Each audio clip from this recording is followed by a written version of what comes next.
Якая трагедыя адбылася з маладой беларускай дзяўчынай? Што здарылася з высокім беларускім чыноўнікам? А таксама як жыве фаварытка Лукашэнкі, якая ад яго адхрысцілася? Вітаем, сябры! Гэта наша Ніва, і зараз мы ўсё вам раскажам. Дзікая і трагічная гісторыя адбылася з беларускай у Варшаве. Там без прытомнасці знайшлі беларускую дзяўчыну са слядамі задушэння. Пазней сталі вядомыя некаторыя падрабязнасці гэтай жудаснай гісторыі. Дзяўчыне ўсяго 23 гады. Яе знайшлі на лесвічнай пляцоўцы аднаго з дамоў у цэнтры польскай сталіцы. Мясцовыя медыя пішуць, што яна была голай. Вядома, што ўначы на дзяўчыну накінуўся нападнік. Мужчына ў балаклаве, які прыставіў ёй нож да горла. Пасля агрэсар уцягнуў яе ў вароты дома, згвалтаваў, а затым стаў душыць. Падазраванага ўжо знайшлі праз камеры відэаназірання. Гэта малады мужчына. Яго затрымалі. Пішуць, што ў яго ў кватэры знайшлі кнігі пра згвалтаванне і забойствы, а раней падазраваны меў праблемы з наркатычнымі рэчывамі. Таксама вядома, што пасля нападу мужчына забраў рэчы няшчаснай дзяўчыны і раскідаў іх па суседніх вуліцах. Затым ён спакойна закупіўся ў краме недалёка ад месца злачынства, сеў у трамвай і з'ехаў дадому.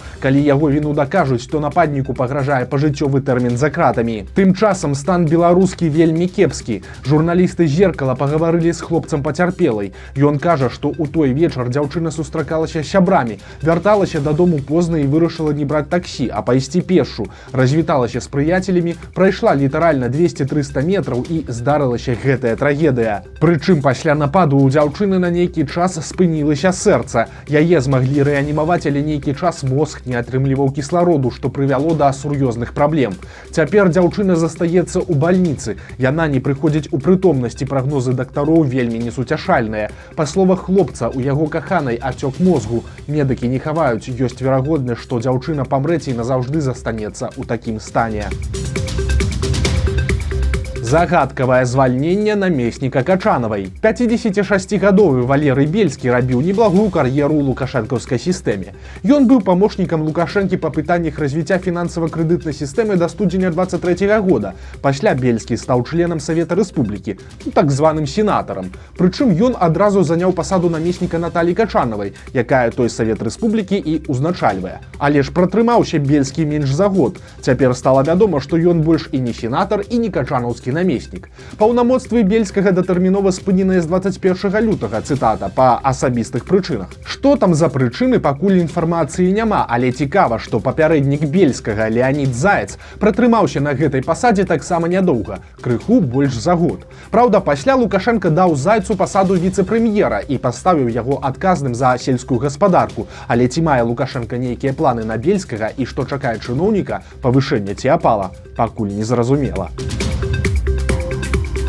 Дзіўны кіпіш адбыўся на беларускай мяжы. Там сілавікі затрымалі 3 гродзенцаў. Што дакладна адбылося, сказаць пакуль цяжка, але ж афіцыйная версія такая. Мужчыны спрабавалі запусціць у паветра дрон, і іх заўважыў памежнік. Усе яго патрабаванні мужчыны праігнаравалі, а пасля нават нібыта на яго напалі і з'ехалі. У выніку праз некалькі дзён іх знайшлі і затрымалі з дапамогай спецбатальёна ДАІ і АМАПу. Цяпер на мужчын завялі крыміналку за нападзенне на сілавіка, і ім пагражае да 7 гадоў калоніі. Праўдападобна, што справа не звязаная ні з палітыкай, ні з вайной, бо толькі адзін з затрыманых знаходзіцца ў гродзенскім СІЗА, а астатнія двое дома пад падпіскай аб нявыездзе. Падобна, што мужчыны былі звычайнымі кантрабандыстамі, якія перакідвалі цыгарэты ў Польшу. У такіх краях гэта даволі тыповая з'ява.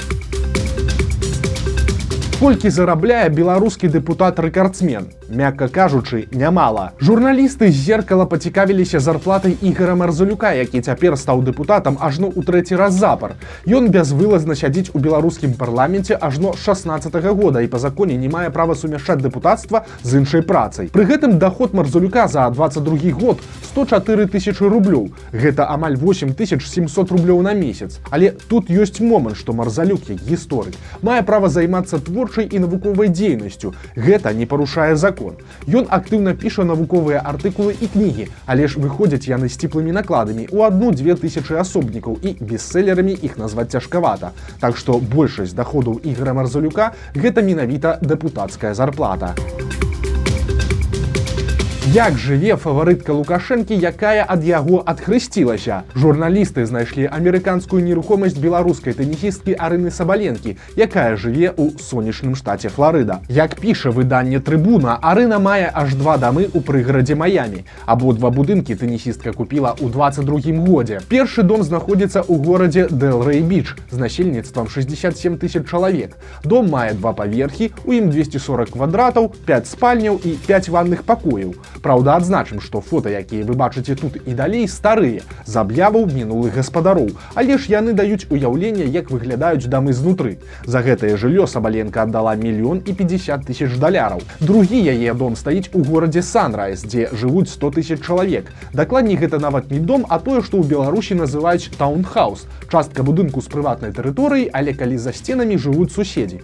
Дакладны кошт невядомы, але цяпер падобнае жыллё ацэньваецца прыкладна ў $800 000. Тут амаль 290 квадратаў, 4 спальні і ванныя.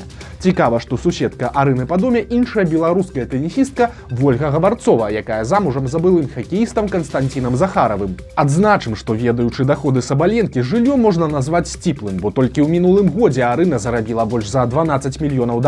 Таксама цікава, што дамы ў прыгарадзе Маямі прадаюцца за параўнальныя сумы з Беларусю. Катэджы лукашэнкаўскіх чыноўнікаў і сілавікоў у мінскіх Драздах часам выстаўляюцца на продаж за нават большыя сумы. Напрыклад, увосені свой дом у чыноўніцкім квартале спрабавала прадаць сям'я былога кіраўніка справамі Лукашэнкі Корбута. За будынак у Драздах Корбуты хацелі аж $3 мільёны. Нечаканы паварот лёсу. Адзін з найбуйнейшых беларускіх бізнесменаў стаў таксістам. Выданне Smart Press пагаварыла з Барысам Меднікам, які раней кіраваў страхавой кампаніяй BNB Insurance. Вы, можа, памятаеце іх білборды з Максімам Мірным, якія віселі ў многіх гарадах Беларусі, а самого Медніка вы маглі бачыць у беларускім што дзе калі. Ён увогуле любіў публічнасць, хадзіў па ток-шоу, раздаваў інтэрв'ю, у якіх таксама крытыкаваў уладу за стаўленне да прыватнага бізнесу. У пачатку нулявых кампанія Барыса Медніка была найбуйнейшым гульцом на беларускім страхавым рынку, але пасля пачаліся праблемы. Спачатку у BNB дзяржава забрала ліцэнзію, а затым Медніка абвінавацілі ў незаконнай прадпрымальніцкай дзейнасці і судзілі. У 19 годзе ён атрымаў 2 гады хатняй хіміі і забарону на прадпрымальніцкую дзейнасць. Але Меднік вырашыў не вешаць нос і пайшоў у таксісты. Прычым пазней да яго далучылася і яго жонка. Цяпер яны разам працуюць на адной машыне. За 5 гадоў былы бізнесмен адкатаў ужо 25 000 паездак. Прычым Меднік на лёс не скардзіцца, а кажа, што калі добра працаваць, то за тыдзень можна зарабіць ад 1 до 2,5 тысяч рублёў. Былы КВЗшнік патрабуе рэпрэсій. Андрэй Мукавошчык калісьці вёў беларускую лігу клуба вясёлых і знаходлівых. Цяпер жа ён адзін з самых адыёзных апалагетаў Лукашэнкі. Прычым у адрозненні ад таго ж Азаронка на Мукавошчыка так любімае ім начальства увагі асабліва не звяртае. Магчыма, па гэтай прычыне ён і спрабуе бегчы наперадзе паравоза і патрабуе ўсё большых і большых катаванняў беларусаў. Цяпер Мукавошчык адкрыта заклікае пісаць даносы на тых, хто так ці інакш выказваў сваю нязгоду з Лукашэнкам у 2020 годзе. Цытата: «Ніякага харэ жасціць. Трэба працягваць чысціць грамадства, бо без нас з вамі спецслужбы не справяцца». Канец цытаты. Акрамя таго, Мукавошчык радасна пацірае ручкі ў чаканні канфіскацыі маёмасці ў тых, хто вымушаны быў з'ехаць за мяжу. Активную часть беглых я гражданами Беларуси уверенно не считаю. Я почти наверняка, я тайну не открою, что в конце концов они лишатся не только имущества, но и гражданства. Потому что а зачем они нам такие? Тым часам іншая вядомая даносчыца вырашыла паспрачацца з Лукашэнкам, але, праўда, завочна. Гаворка, як мы, напэўна, ужо здагадаліся, пра Вольгу Бондараву. Яе чакана пракінулі на дэпутацкіх выбарах, але ж, як не дзіўна, прычынай чарговых целарукаў стала не гэта, а словы Лукашэнкі, які заявіў, што бачыць будучыню Беларусі і Расіі як дзвюх суверэнных незалежных дзяржаў і цалкам злівацца ў адно, маўляў, не трэба, бо беларусы такое не падтрымаюць. Але ж у Бондаравай свае погляды, і ўжо на наступны дзень яна прынялася рэпосціць допісы рознага роду рускамірцаў пра тое, што да Расіі трэба далучаць не толькі Беларусь, але і Малдову, і краіны Балтыі, і нават казахаў з узбекамі. Пакуль рэакцыі на бондараўскую публіцыстыку не было, але цікава, канешне, колькі лукашэнкаўцы будуць цярпець гэтую актыўнасць аматаркі рускага свету. Незвычайная гісторыя адбылася ў Гомелі. У 21 годзе пажылую гамельчанку шпіталізавалі з каронай. Пазней яе сыну пазванілі з бальніцы і паведамілі, што жанчына, на жаль, памерла. Сын арганізаваў пахаванне і памінкі, забраў цела і павёз на могілкі, але ж тады яшчэ дзейнічалі кавідныя абмежаванні, таму твар нябожчыцы мужчына убачыў толькі падчас адпявання і зразумеў, што ў труне не яго маці, а зусім іншая жанчына. Аказалася, што ў бальніцы памыліліся, а мама мужчыны жывая і спакойна сабе лечыцца далей. Цяпер той гамяльчук пайшоў у суд і патрабаваў 20 000 рублёў кампенсацыі ад бальніцы. Суд ён выйграў, але, як звычайна, кампенсацыю зменшылі ў некалькі разоў. У выніку мужчына атрымае трошкі больш за 5 000 рублёў.